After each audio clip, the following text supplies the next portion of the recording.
మీరు ఊహించుకోండి, మీ అమ్మ నాన్న ఇంట్లో ఉన్న 2-3 బిడ్డల్ని రోజు చూసుకోవాలంటేనే ఎంత కష్టపడతారు. అలాంటిది పాప అధ్యాపకులు ఒక్కొక్క సెక్షన్కి 30 మంది విద్యార్థులు, 40 మంది విద్యార్థులు, 20 మంది అందరినీ కూర్చొని ఎంత ఒత్తిడి తీసుకుంటారు అధ్యాపకులు.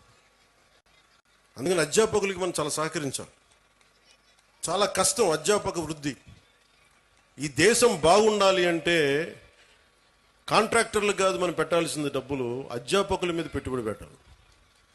అధ్యాపకులను గనక నిజంగా గనక బడ్జెట్ పెంచితే, అధ్యాపకుల మీద కనుక పెట్టుబడి పెడితే, వాళ్ళ కనుక నిజంగా విలువలతో ఉన్న అధ్యాపకుల్ని బయటికి తీసుకెళ్తే ఈ దేశం చాలా అత్యంత అద్భుతంగా ఉంటుంది.